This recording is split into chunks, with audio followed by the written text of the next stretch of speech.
नमस्कार, मैं हूं श्रेय शुक्ला। भारत समाचार में आपका स्वागत है। पिछले दिनों सुप्रीम कोर्ट ने कहा कि विवादित ढांचा ढहाए जाने के मामले में लगातार सुनवाई हो, यानी कि रोज सुनवाई हो, और इसमें लालकृष्ण आडवाणी, जोशी, उमा भारती समेत कई बड़े नेता इसके मुलजिम हैं। और अंतर्राष्ट्रीय महासचिव वीएचपी के चंपत राय मेरे साथ हैं, जो कि इस पूरे मामले में मुलजिम हैं। सबसे पहले तो चंपत राय जी, आपका बहुत बहुत स्वागत है।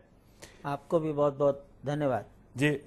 चंपत राय जी, मेरा सबसे पहला सवाल, जो सुप्रीम कोर्ट ने पिछले दिनों कहा कि अब रोज सुनवाई होनी चाहिए, तो मेरा सीधा सा और एक छोटा सा सवाल है, क्या आप इस घटना के पीछे अपना हाथ मानते हैं? इस घटना के पीछे किसी का हाथ नहीं है। ये घटना अनायास घटी, अंग्रेजी में जिसको स्पॉन्टेनियस कहते हैं।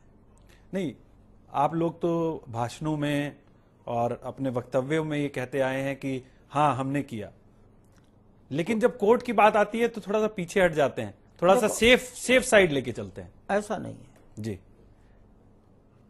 जो जिम्मेदार लोग हैं वो एक जैसा बोलते हैं, बाकी समाज में बहुत सारे लोग कार्यकर्ता आपके ऊपर जो मुकदमा चल रहा है बाबरी मस्जिद गिराए जाने का, उससे आप इत्तेफाक रखते हैं? आपने गिराई थी कि नहीं गिराई थी? वो गिरी, बहुत अच्छा हुआ, बड़ी प्रसन्नता की बात है। देश में से गुलामी की याद दिलाने वाले, विदेशी आक्रांताओं की याद दिलाने वाले ऐसे सभी चिन्ह हटने ही चाहिए। सारी दुनिया में हटाए जाते हैं। तो ये बहुत अच्छा हुआ आपकी तरह से। मैं कहता हूं कि सारी दुनिया के लिए बहुत अच्छा हुआ। तो आप इसमें शामिल थे, आप मानते हैं? मैं अयोध्या में था, शामिल शब्द ठीक नहीं है। मतलब आप नहीं मानते कि ये जो आपने कहा ये गुलामी का प्रतीक था, ये बहुत अच्छा हुआ? आप इस पूरे कृत्य को ठीक मानते हैं? एक तो सबसे बड़ी बात, ये पूरा कृत्य आपके लिहाज से ठीक था? वो गिर गया, ये देश के भविष्य के लिए बहुत अच्छा हुआ। लेकिन आप उसमें शामिल नहीं थे। देखो, शामिल होना और वहां उपस्थित होना, ये दो बात अलग है। नहीं, 120 बी के मुलजिम हैं। हाँ, 120 भी पुलिस ने लगाई है, उन्हें लगाने का अधिकार है, और उन्हें तो इसी बात से सोचना चाहिए कि ये मुकदमा 1993 में फाइल हुआ, तब क्यों नहीं लगाई? 24 साल के बाद सुप्रीम कोर्ट ने अपने विशेषाधिकार का उपयोग करके सीबीआई को राहत दी कि चलो लगाओ। मैं आपको थोड़ा सा हिस्टोरिकली ठीक करना चाहूंगा। जब पूरक चार्जशीट दाखिल की गई थी, विजय रामा राव थे एक सीबीआई के सन 95-96 में, तो ज्वाइंट चार्जशीट जब दाखिल की गई थी तो उसमें 120 बी था। लेकिन जब कोर्ट अलग कर दी गई और ये कहा गया कि जो ये कोर्ट रायबरेली, ये जो कोर्ट का गठन किया गया है लखनऊ के अंदर, ये गलत है। उसके बाद जब रायबरेली कोर्ट में आप लोग का मुकदमा, कुछ वीवीआईपीज का मुकदमा कहें, वो अलग कर दिया गया, तो उसमें 120 बी नहीं थी, तो विवाद वहीं था। लेकिन मैं इस विवाद में नहीं पड़ना चाह रहा हूं। मैं ये जानना चाह रहा हूं कि चंपत राय जी इस पूरे घटनाक्रम में शामिल थे, क्योंकि आप खुद ही बता रहे हैं कि ये गुलामी का प्रतीक था और बहुत अच्छा हुआ। तो इस अच्छे काम में आप साझेदार थे कि नहीं थे, मैं ये जानना चाह रहा हूं। मैं गिराने वाले स्पॉट पर नहीं था, अयोध्या में तो रहता ही था मैं जी, लेकिन जहां वो गिर रहा था उसके तो मैं दूर दूर तक भी नहीं था। तो मतलब आपने नहीं गिराई? हाँ, आप उस गिराने में भी शामिल नहीं थे? नहीं थे। तो फिर ये मुकदमा आपके ऊपर झूठा लगा है। अब सिद्ध उनको करना है। अगर आपको भी तो कुछ कहना होगा कि ये मुकदमा आप पे गलत लगाया गया है। आपके मुताबिक उस गुलामी के प्रतीक को गिराने में आप शामिल नहीं थे। अच्छा, इसका क्या लाभ होगा अगर मैं कह दूंगा झूठा है? तो नहीं, लाभ नहीं होगा। इसका क्या भला होगा? देखिए, आपके इतने समर्थक हैं, लाखों समर्थक हैं, करोड़ों समर्थक हैं, तो वो ये जानना चाहते हैं ना कि आप चंपत राय जी आज लाइव हैं, आज वो बेबाकी से बात कहेंगे और बेबाकी से जवाब देंगे कि शामिल थे कि नहीं थे, और अगर नहीं शामिल थे तो मुकदमा झूठा है। आपका भी तो एक हृदय कुछ कहता होगा। 2 साल बाद जब जजमेंट आएगा तो दुनिया देखेगी कि जो धारा लगाई गई वो सिद्ध नहीं कर पाई प्रोसिक्यूशन। मतलब आप अभी जजमेंट का इंतजार करेंगे? मैं तो अभी भी निश्चिंत हूं। और मैं आपको थोड़ी सी हिस्ट्री बताऊं। अगर आप मुझे अनुमति दें तो। जी बिल्कुल बिल्कुल। 49 एफआईआर है जी। एक एफआईआर का नंबर है 197, एक एफआईआर का नंबर है 198, उसके बाद और नंबर है जी। 197 में पुलिस इंस्पेक्टर कहता है लाखों अज्ञात लोगों ने इसको गिरा दिया। 198 में पुलिस का आदमी कहता है कि मैं इन 8 लोगों को जानता पहचानता हूं, इनके भाषणों से जनता भड़क गई, गिर गया। शेष अलग है। अब ये अज्ञात लोग कौन हैं, इसको पहचानने के लिए सीबीआई को काम सौंपा गया। सीबीआई को बाद में कहा गया कि तुम 198 भी देख लो, और ये जो बाकी की 47 एफआईआर है इनको भी देख लो। इस प्रकार सीबीआई को 49 एफआईआर जांच पड़ताल के लिए दे दी गई। सीबीआई ने एक चार्जशीट दायर कर दी, 49 मुलजिम लगा दिए, हर एक के लिए अलग अलग अलग अलग धाराएं हैं। 93 में अक्टूबर के महीने में एफआईआर चार्जशीट फाइल हुई, कोर्ट में हुई, हर एक आदमी की धाराएं वहां लिखी है। उस समय हमारे ऊपर 120 भी नहीं थी। सीबीआई ने गलती की।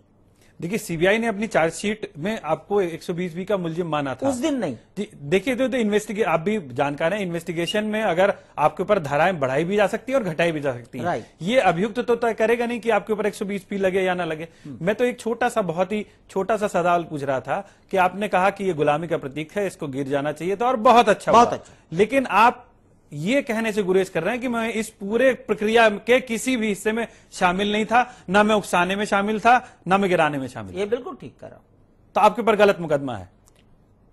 बहुत लोगों पर गलत मुकदमा है। आप पे गलत मुकदमा है कि नहीं? अरे मेरे को अलग करके बाकी को लोगों क्यों बात? मैं कहता हूं सब पर गलत है। मतलब किसी ने नहीं गिराई, गिराने ना किसी ने साजिश की, ना किसी ने उकसाया, ये पूरा मामला ही गलत है। हाँ, मैं अब अपनी बात को आपने मुझे ठीक रास्ते पर ला दिया जी। हमें बहुत खुशी है कि वो समाप्त हो गया। पीढ़ी दर पीढ़ी लोग प्रसन्न होंगे जी। लेकिन इसके लिए कोई साजिश रची गई, इसके लिए किसी को ट्रेनिंग दी गई, कोई सामान इकट्ठा किया गया, ये बात अगर किसी के दिमाग में घूमती है तो इस पूरी तरह से वो बेचारा गलत मार्ग पर है। ये गलत। चंपत राय जी, किसी ने तो गिराया होगा, आदमियों ने गिराया। कौन थे वो लोग? हाँ, ये पहचानना है अब सीबीआई का काम। लाखों अज्ञात लोग थे, एफआईआर कहती है, तो अब सीबीआई उन लाखों, ये तो कहा गया कार सेवक थे, आप ही के लोग थे, बाकायदा ट्रेनिंग दी गई, एविडेंस में है। तो मैं आपको ये बता दूं,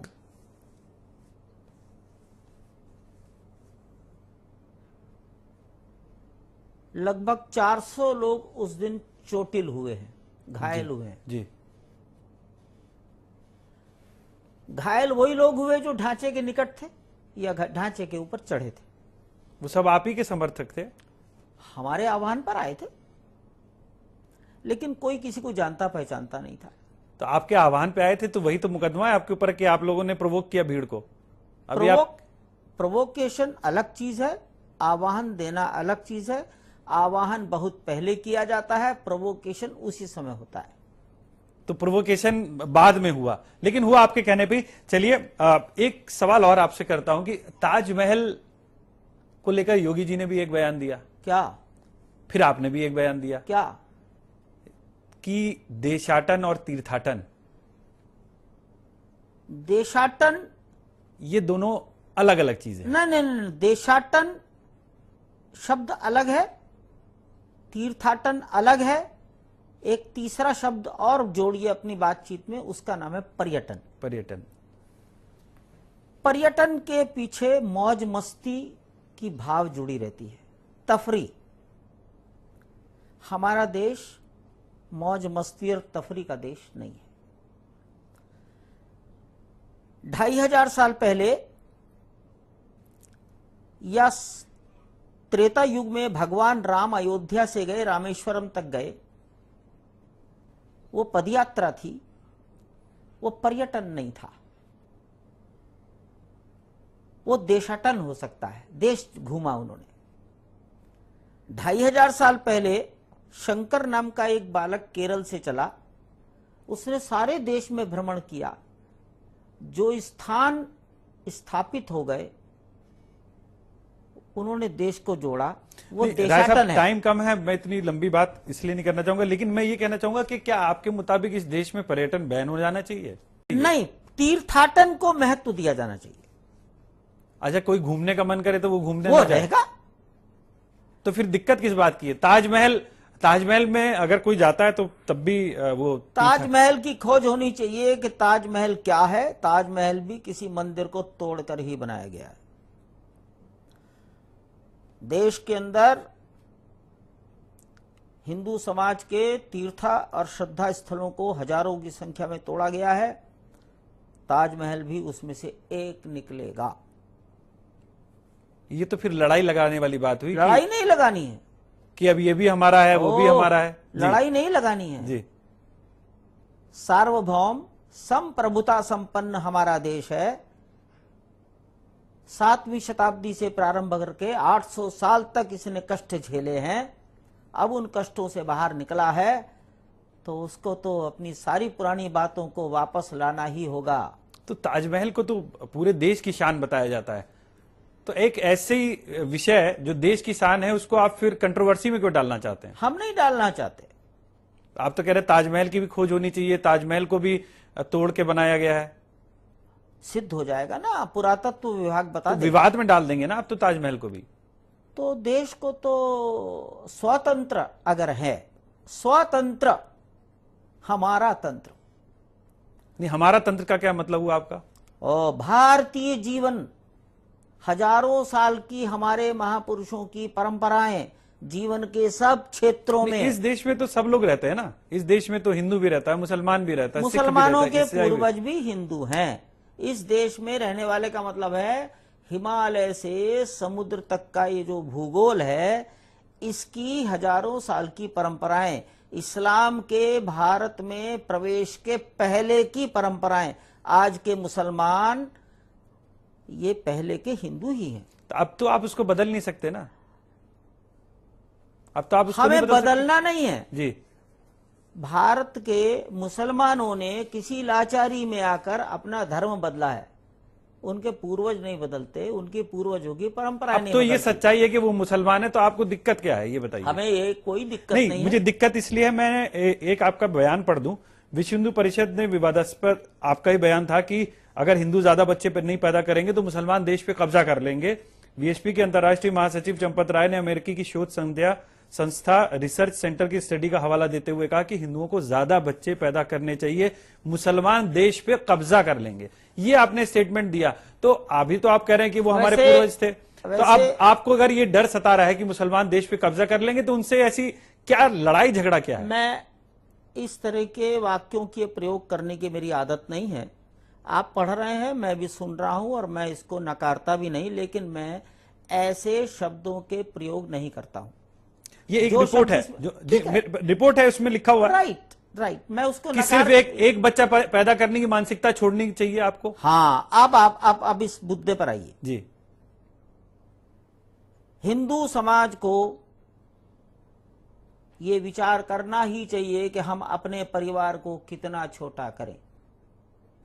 परिवार को सिकोड़ने की मर्यादा ऐसी ना हो जाए कि आज हम 4 हैं, हमारे बाद की पीढ़ी में 3 बालक, चौथी पीढ़ी में 0, तो हमारा आज की वंश परंपरा तीसरी चौथी पीढ़ी में जाकर समाप्त ना हो जाए। ऐसा विचार हमें जरूर करना चाहिए। नहीं तो, लेकिन हमारे देश को तो जरूरत इस समय परिवार नियोजन की है ना। 133 करोड़ हो गए हम लोग, 125 करोड़ तो ऑफिशियल हैं। तो देश के अंदर अगर मुस्लिम समाज अपने को देशभक्त कहता है तो ये विचार उनको भी करना चाहिए। नहीं तो अगर वो नहीं करेंगे तो आप भी नहीं करेंगे, अगर वो गलत कर रहे हैं तो आप भी गलत करेंगे। जिसको घर से प्यार है वो अपने घर की रक्षा भी करेगा। लेकिन बच्चे भी तो बहुत ज्यादा पैदा नहीं करेगा ना, कि इस देश में अन्न नहीं है, नहीं, भूख है, गरीबी है, 50 करोड़ आदमी ऐसा है जो कि 2 वक्त की रोटी नहीं खा पाता, और हम उस बच्चे को क्या भविष्य देंगे? हम इतने छोटे तर्कों से प्रभावित नहीं हो सकते। नहीं, बड़े तर्क है ना, तो देश हित में है ना। बहुत छोटे तर्क हैं। नहीं, देश हित में है। देश का भवितव्य सिर्फ ज्यादा बच्चे पैदा करने से नौ होगा। चाइना ने बैन कर दिया। चाइना में एक बच्चा पैदा होता है, क्या वो आगे नहीं बढ़ रहा है? चाइना और भारत की कोई तुलना नहीं। चाइना तो अपने ही देश के नौजवानों को सड़कों पर गोलियों से मार देता है जी। तो हमारे से दुनिया का कोई देश तुलना नहीं कर सकता। दुनिया में लोकतंत्र, दुनिया में और सब धर्मों के प्रति आदर का भाव, सब लोगों को समानता की दृष्टि, लेकिन है कहां? लेकिन देखिए, भारत में है। लेकिन है कहां?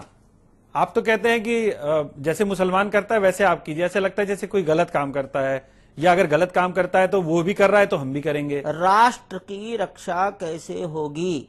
कैसे होगी जब खाने को नहीं होगा बच्चों को? नहीं, हमारे देश में भूखा कोई नहीं मरेगा। अभी भी भूखे हैं। काला हांडी आपके देश में है, वो आपके देश में बुंदेलखंड है जहां पर लोग घास की रोटी खाते हैं। आपने तो पूरे देश का दौरा किया होगा, आपने बुंदेलखंड की गरीबी देखी होगी, ठीक है। आपने उड़ीसा की गरीबी देखी होगी। हाँ। तो ऐसे में हम लोग ज्यादा से ज्यादा बच्चे पैदा करेंगे तो क्या देंगे हम इस देश को? काला हांडी और ये बुंदेलखंड, इन समस्याओं का समाधान ये नहीं है। इन समस्याओं का समाधान दूसरा है। परंतु हमें ये विचार करना होगा कि भारत का और ये जो आबादी का ढांचा है, ये असंतुलित अगर हो गया तो देश में से सुख और शांति समाप्त हो जाएगी। मतलब वो भी ज्यादा बच्चे पैदा करें तो आप भी ज्यादा बच्चे पैदा करिए, ये एक लाइन का आपका मैसेज है? मेरा मैसेज ये है कि हिंदू समाज को अपने परिवारों को छोटा करने की लिमिट तय करनी चाहिए। आपके हिसाब से क्या लिमिट होनी चाहिए? ये सब बुद्धिमान लोग हैं, तय करें। नहीं तो तय करें ना, ये कि 1 2 3 ऐसी 4 लिमिट ना 5 हो 6। जाए, ऐसी लिमिट ना हो जाए कि 2-3 पीढ़ी के बाद हमारा वंश नाश हो जाए। वंश कैसे नाश हो जाएगा? जब गरीबी में लोग रहेंगे तो वैसे ही खत्म हो जाएंगे वो तो। अरे जब भूख मरी से मर जाएंगे। दुख तो यही है कि गरीब के घर में संतानें कम नहीं कम हो रही हैं, संतानें कम हो रही हैं समझदारों के घरों में। तो ज्यादा बच्चे पैदा करें, फिर आपका हम ज्यादा बच्चे पैदा करने, तो ये तो केंद्र सरकार की नीतियों के खिलाफ है एक तरह से कहा जाए। केंद्र सरकार कभी नहीं कहती कि ज्यादा बच्चे पैदा कीजिए। भाई, नीति आदमी बनाता है। सरकारें बनाती हैं, आदमी तो नहीं बनाता है। आदमी, सरकार एक तंत्र है, वहां बैठा हुआ आदमी ही सरकार है।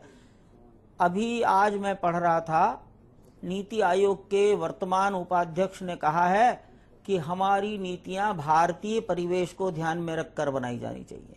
तो ये नीतियां मनुष्य बनाता है, ये बदलती रहती है। तो भारतीय परिवेश में तो 22 करोड़ 24 करोड़ मुसलमान भी है ना, तो उनको भी तो ध्यान में रखना पड़ेगा। वो 24 करोड़ हिंदू मुसलमान हैं। ये नया आपने शब्द लिया, हिंदू मुसलमान। अरे वो है ही वो। तो आपकी विश्व हिंदू परिषद में ये हिंदू मुसलमान क्यों नहीं है?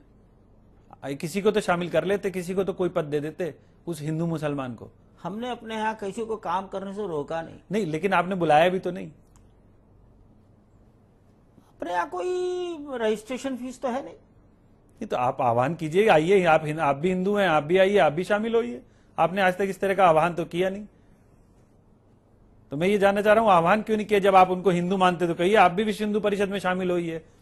विश्व हिंदू परिषद अभी फिलहाल उन्हीं लोगों के लिए काम करता है जो अपने को हिंदू मानते हैं, हिंदू कहते हैं। वो जब स्टेज आ जाएगी तो हमें आह्वान नहीं करना पड़ेगा, सब लोग आ जाएंगे। हम इसमें कहीं दुविधा में नहीं है, हम बिल्कुल स्पष्ट हैं। अच्छा, एक छवि क्यों बनती है विश्व हिंदू परिषद की कि कट्टर हार्ड लाइनर है, कट्टरवादी है? होना ही चाहिए, होना ही चाहिए। टिकाऊ लोग चाहिए, टिकाऊ लोग चाहिए। ये ढुलमुल से तो देश नहीं चलता। लेकिन आप लोग भी तो बात ढुलमुल कर रहे हैं कि पिछले वो पहले हिंदू थे अब मुसलमान हो गए। क्या मतलब?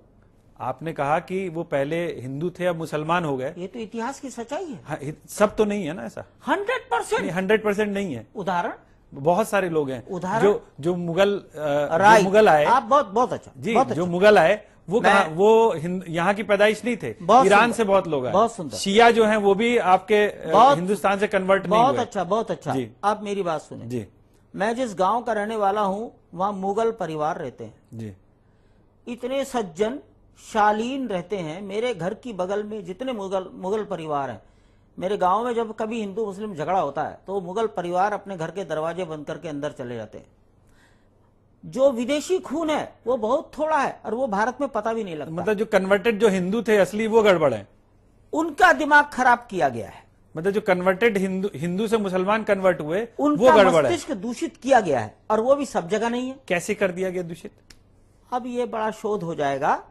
आप जाइए आगरा, अलीगढ़, मैनपुरी, एटा, भरतपुर, पता ही नहीं लगेगा मुसलमान कौन है हिंदू कौन है, पता भी नहीं लगता। तो आपको ऐसा भारत चाहिए कि ये जो आप भारत बनाना चाहते हैं जिसमें हमें कहते हैं कि ऐसा मुसलमानों की तरह एक ज्यादा बच्चे पैदा करें? हमें ऐसा भारत चाहिए जैसा दुनिया के अन्य देशों में है। वो कहते हैं कि हमने इस्लाम को धर्म के रूप में स्वीकार किया है, अपने बाप दादा नहीं बदले।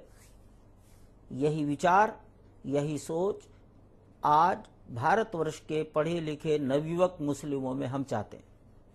अच्छा, गो हत्या के केसेस जो होते हैं वो हाईलाइट हो रहे हैं और उसको एक बहुत बड़ा मुद्दा बना दिया। इस पे विश्व हिंदू परिषद का क्या स्टैंड है? मुद्दा बनाया जा रहा है, हाईलाइट किया जा रहा है। कुछ लोगों के निहित कुछ हित रहते होंगे, अन्यथा ऐसी घटनाओं को बढ़ा चढ़ाकर बताना इसका कोई औचित्य नहीं है। कई जगह घटनाएं हुई, मैं आपको बताऊं, कई जगह घटनाएं हुई, लोगों को मार दिया गया, पीट के मार दिया गया। ठीक है, तो ये तो बड़ी गलत बात है ना। गाय के लिए लोगों ने बलिदान दिया है भारतवर्ष में। नहीं, जो पीट के मारे गए मैं उनकी चर्चा कर रहा हूं। जो देखो, गाय के प्रति हिंदुस्तान की भावनाओं का अगर अनादर होगा तो ये दुर्घटनाएं होंगी। मतलब लोगों को पीट के मार दिया जाएगा, ये तो नहीं। तालिबानी मानसिकता हो गई।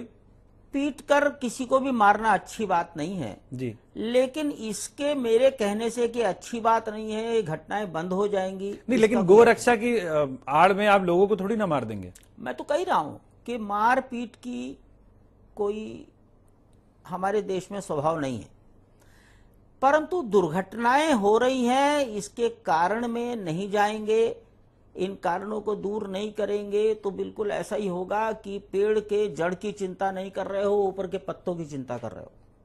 भारत की भावनाओं को समझो और उसको कड़ाई से पालन करो। ये दुर्घटनाएं नहीं होंगी, दुर्घटनाएं हो जाती हैं उसे कोई भी अच्छा नहीं मानता।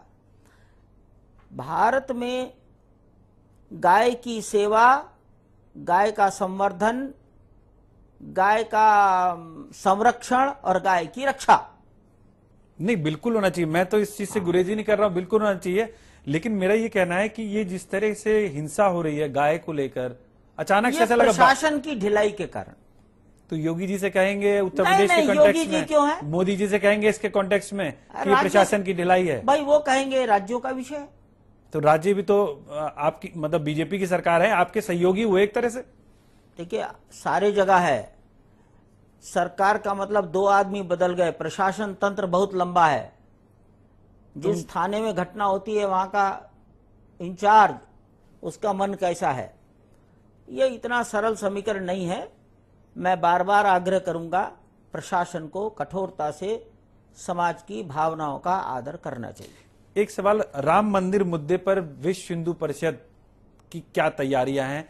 क्या वो कोर्ट के फैसले का इंतजार करेगी या फिर वो अपने ढंग से राम मंदिर निर्माण में आगे बढ़ेगी? देखो भाई, अभी तक राम जन्मभूमि और उसके चारों ओर का स्थान भारत सरकार के नियंत्रण में है। भारत सरकार ने उसका अधिग्रहण कर दिया है और उसके चारों ओर बड़ी बड़ी लोहे की दीवारें खड़ी कर दी हैं, तो उसमें कोई घुस तो सकता ही नहीं। तो मेरे यहां कुछ भी बोलने का कोई अर्थ नहीं है। मतलब इंतजार करेंगे आप लोग कोर्ट के फैसले का? भाई वो स्थान जब तक हमें प्राप्त ही नहीं होगा।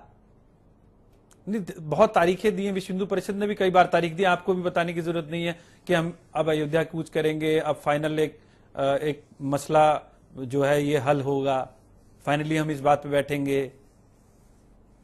मैं जितना जानता हूं, मैं समझता हूं कि हमारा ऐसा कोई प्रस्ताव पिछले 20-25 साल में ऑथेंटिक जिसको बोलते हैं कभी नहीं पास हुआ। हाँ, हमने अयोध्या में कार्यक्रम किए हैं, वो कूच करेंगे, कूच करने के बाद तो लोहे की दीवारों से थोड़ी टकराएंगे हम। नहीं तो ये कहा जाता है कि जो विश्व हिंदू परिषद है वो भी पॉलिटिकल एजेंडे पे चलती है। नहीं, हमारा कोई पॉलिटिकल एजेंडा नहीं है। ये एजेंडा इस राष्ट्र के सम्मान का है। राम जन्मभूमि मंदिर का निर्माण ये हिंदुस्तान के स्वाभिमान का विषय है, ये गौरव वृद्धि का विषय है। मैं बार बार दोहराता हूं कि विदेशी आक्रांता ने हिंदुस्तान के अंदर आक्रमण किया, भारत में विजय प्राप्त की, वो यहाँ राज्य करते, जनता से टैक्स लेते, उन्होंने हमारे श्रद्धा केंद्रों को तोड़ा, ये गलत है। अब हम स्वतंत्र हैं, 70 साल की आज़ादी हो गई है, अब हम अपने पुरानी अपमान की घटनाओं का निराकरण करना ही चाहिए। लेकिन लोकतांत्रिक ढंग से करेंगे, आपका कहना है? कोर्ट के फैसले का इंतजार करेंगे? हम जो कुछ कर रहे हैं लोकतांत्रिक ही करेंगे। हमारे यहाँ उन लोगों ने तो आक्रमण करके किया था, आप लोकतांत्रिक ढंग से करेंगे? हिंदू तो अलोकतांत्रिक है ही नहीं। फिर हिंदू कहां से आ गया? ये तो देश की बात है ना, आप कह रहे थे, आपके अकॉर्डिंग। अरे भाई, देश है ही। अभी तो आज की स्थिति तो यह है कि हिंदू ही इस धरती को अपनी मां कह रहा है। मुसलमान भी कहता है। बहुत खुशी होगी, ऐसा तो नहीं? बहुत प्रसन्नता की बात है। हम भी यही चाहते हैं कि मुस्लिम समाज भी भारत माता की जय बोले। नहीं, लेकिन ओवैसी नहीं बोलते हैं। ओवैसी कहते हैं मैं भारत माता की जय नहीं बोलूंगा।